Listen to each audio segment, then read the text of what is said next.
Welcome to the AFR Saints channel, where we provide you daily content on your favorite team, the New Orleans Saints. Do us a favor and hit that subscribe button. Be sure to leave your comments below and smash that like button. Who dat? Tomorrow at this point, Tuesday, we'll know the Saints' 53-man roster. Our guy Ross Jackson over at LouisianaSports.net, he's got his final 53-man roster projection up. If you go to the website right now, LouisianaSports.net, LouisianaSports.net, it's right there. The top story is Ross's final 53-man roster projection. And I do think it'll be very interesting to keep an eye on the a couple of positions in particular. For example, I know there's this 53-man roster quarterback question. Ross has the Saints keeping 4. Derek Carr, Spencer Rattler, Jake Haener, and then he notes Taysom Hill as a quarterback. I agree with him. There's been this idea that you're going to cut one of those guys maybe and try to sign him to the practice squad, but you're not going to run the risk of that happening because it happened to you a couple of years ago with Ian Book. You took Book in round 4. You kept him on the 53-man roster the first year. You tried to sneak him past waivers the second year, and he got plucked by the Eagles. By the way, Ian Book today was cut by the Chiefs. But anyway, I mean, you missed. But you're not going to run the risk of losing one of those guys who you used a draft pick on, you've invested a lot of time into, who could be your number 2 or your future franchise potential. You're not going to run the risk of losing him. So where do you lose a spot somewhere? I'll tell you the other thing that I found so interesting on here on Ross's 53.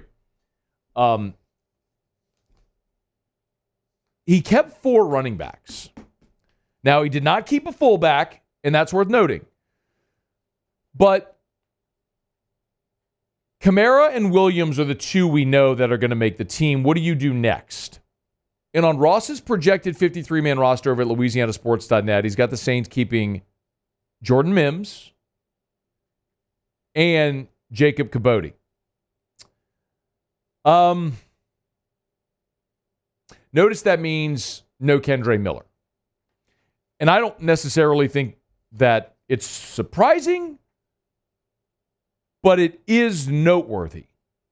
Because Kendre Miller's a guy that used a third-round pick on a year ago. And remember, Alvin Kamara was a third-round pick. Typically, you are counting on guys that are day 2 draft picks to be guys that are going to make your team and contribute. But Kendre Miller hasn't done that. He missed half of last season with the hamstring and ankle injuries.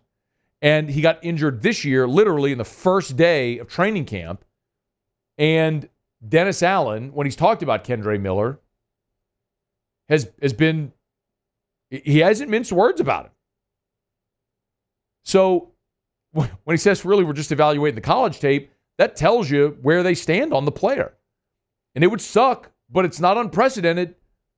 I mean, I'll bring up the name, Stanley Jean-Baptiste. He was a second-round pick who didn't make the team his second year. They kept him around in his first year because, and in year 2, they cut him out of camp. It was a big, that was a Rob Ryan guy, and that was a big whiff.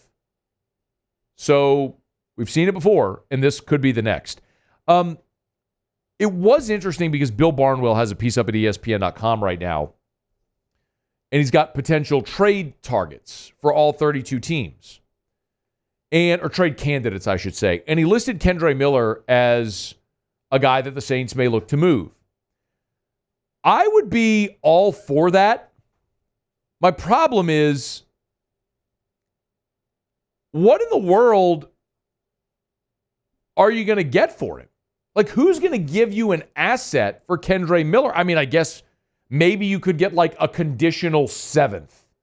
If he makes the team and plays half the games, you get a 7th. Something like that, maybe.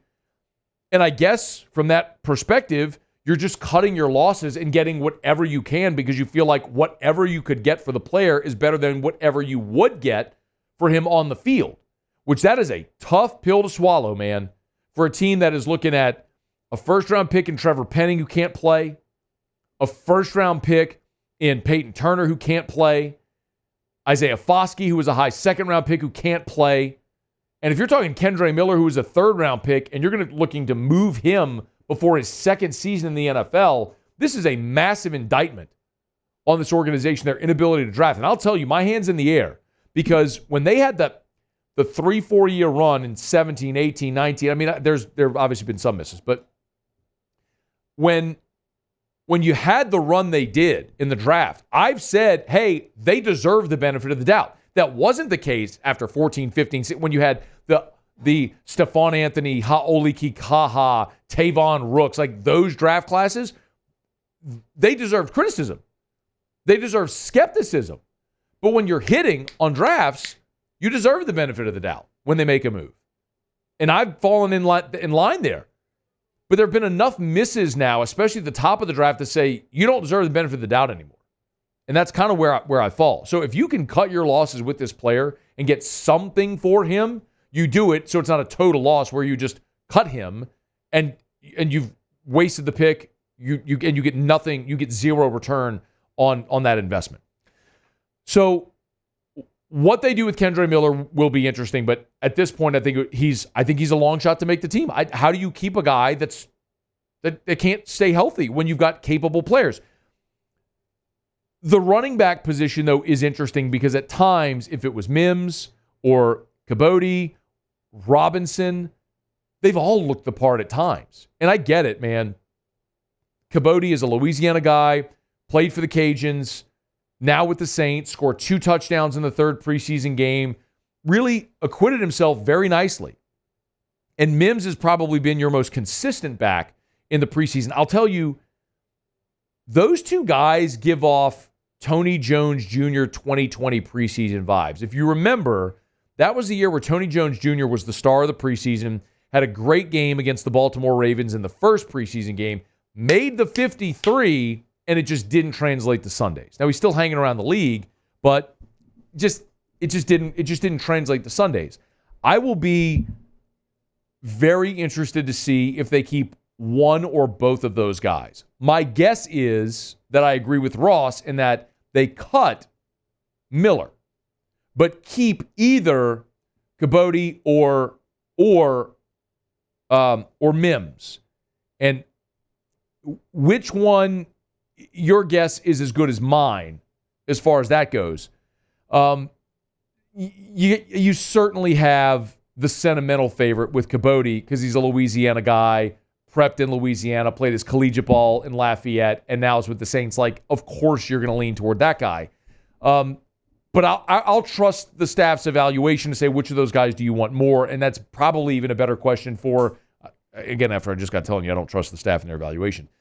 But for Clint Kubiak on the offensive side, that's a guy who I guess we can still look at him and say, okay, who do you like? What do you want? Who do you trust? So we'll see what direction they go there. I think if you're going to keep 3 quarterbacks, and this is where the roster crunching and the numbers crunching comes down. If you're going to keep 3 quarterbacks, it's hard to justify keeping 4 running backs. Now, maybe the no fullback, if it plays out that way, is something that could alleviate that there. Just, again, keeping an eye on Ross's 53-man roster projection over at LouisianaSports.net. He's got 5 receivers, Olave Shaheed, Cedric Wilson, A.T. Perry, and Bub Means. 3 tight ends. He's got Johnson, Morrow, and Holker. The offensive line is the other one we're keeping an eye on. And the note here is they got Saldivari on IR, so he wouldn't count against your 53. But got Kyle Hergel making it, Antrim making it, along with Oli Udo, Landon Young, and then the 5 starters, Fuanga, Patrick, McCoy, Ruiz, and Penning. Boy, Kyle Hergel's a really good story, and he's played well, and I hope he makes this team. That would be great. That would be a great, fun story as well. Remember, Kyle Hergel's a guy we had on the show, started his career at North Dakota, the Sioux, not the Bison, the Sioux. Went North Dakota to Texas State to BC. And remember, we talked to him about becoming a captain at BC. He got to carry the American flag in the red bandana game. One of those guys that's really easy to pull for. That was a fun conversation we had, so I'd love to see him make the team. That would be really cool. Defensively, as I kind of make my way through Ross's 53, of note, he does have Isaiah Foskey making the team. I think that's in question. He's got Anthony Orji and Kalecki Hudson making it at linebacker. Has both Shamar Jean-Charles and Rico Payton at corner. 6 cornerbacks could be a lot. We'll see. The 5 safeties, no surprise there because JT Gray is listed as a safety. And then has both Groupie and Headley making it on the specialist. So if you want to go see Ross's full 53 with the explanation, you can see right now at louisianasports.net. When we're talking to you tomorrow at this time, we'll know what the Saints' first 53-man roster looks like. There's always some surprises, so of course we'll keep an eye. Hey, thanks so much for watching. Please leave your comments. I love to interact, and be sure to hit the red subscribe button below.